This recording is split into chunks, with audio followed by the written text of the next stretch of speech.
சட்டம் உங்களுக்காக நண்பர்களுக்கு வணக்கம். இன்றைய பதிவில் நாம் தெரிந்து கொள்ளவிருக்கும் தகவல் பவர் டாக்குமெண்ட் பற்றி தான். ஒருவர் பவர் ஏஜென்ட்டாக ஒருத்தரை நியமித்த பிறகு அந்த பவர் ஏஜென்ட்டானவர் காலமாகிவிட்டால் அந்த பவரினுடைய நிலை என்ன அப்படின்னு பார்த்தீங்கன்னா, பவர் யார் எழுதி கொடுக்குறாங்களோ அவங்க உயிரோடு இருக்கிறதுனால அவங்க வேறொருவரை பவர் ஏஜென்ட்டாக நியமிக்கலாம்.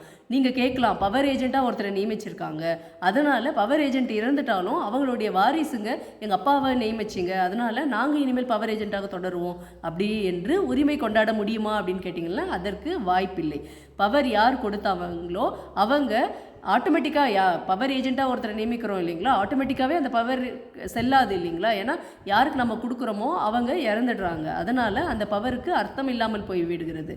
அதனால் சொத்துக்கு சொந்தக்காரர் அவர் வேறொருவரை பவர் ஏஜென்ட்டாக நியமித்துக் கொள்ளலாம், அல்லது அவரே அந்த சொத்தை விற்பனை செய்யக்கூடிய அதிகாரம் அவருக்கே தன்னால் வந்து விடுகிறது. சரிங்க, பவர் யார் கொடுக்குறாங்களோ அவங்க இறந்துட்டா பவரினுடைய நிலை என்ன அப்படின்னு கேட்டிங்கன்னா, பவர் யார் எழுதி கொடுக்குறாங்களோ அவர் காலமாகி விட்டால் அந்த சொத்தின் உரிமை அவருடைய வாரிசுதாரர்களின் வசம் சென்றுவிடும். நீங்கள் நினைக்கலாம், நிறைய லேஅவுட்லாம் பார்த்துருப்பீங்க, விற்பனை ஆவணம் கிரைய பத்திரமாக சொத்து வாங்கும் பொழுது அது ஸ்டாம்ப் டியூட்டிலாம் நிறைய கட்டணுங்கிறதுக்காக ஒரு பவர் ஏஜென்ட்டாக தன்னை நிலைப்படுத்தி கொண்டு சொத்தை வாங்கிப்பாங்க. ஏன்னா ஸ்டாம்ப் டியூட்டி குறையிறதுக்காக.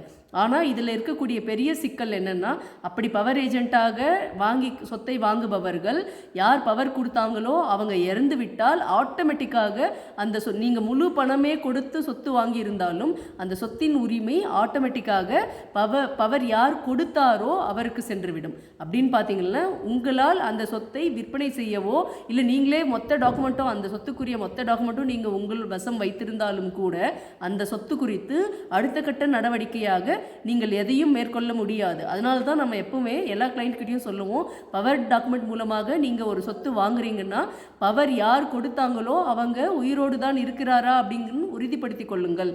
ஏன்னா அது தெரியாமல் நீங்கள் ஒரு சொத்தை விற்பனை செய்திருந்தால் கூட அந்த விற்பனை செல்லாததாகிவிடும். நீங்கள் விற்பனை செய்த தேதியின் போது பவர் யார் கொடுத்தாரோ அவர் உயிரோடு இல்லை அப்படின்னு சொல்லிட்டு ஒரு டெத் சர்டிஃபிகேட் வாங்கிட்டு வந்தாங்கல்ல, நீங்கள் செய்த விற்பனை செல்லாமல் போய்விடும். இந்த பதிவில் நீங்கள் சுருக்கமாக ஞாபகம் வைத்துக் கொள்ள வேண்டியது, பவர் ஏஜென்ட்டாக இருக்கக்கூடியவர் இறந்து விட்டால் பிரச்சனை கிடையாது. அதனால் சொத்து யார் வசமும் போகாது, யார் சொத்துக்கு உரிமையாளரோ அவர் வசம்தான் இருக்கும். ஆனால் பவர் கொடுத்தவர் இறந்து விட்டால் அந்த சொத்தின் உரிமை பவர் யார் கொடுத்தாரோ அவங்களுடைய வாரிசுதாரர்கள் வசம் சென்றுவிடும் அப்படிங்கிறத நாம் நினைவில் வைத்துக் கொள்ள வேண்டும். அடுத்த பதிவில் ஒரு அரிய தகவலோடு சந்திப்போம். நன்றி, வணக்கம்.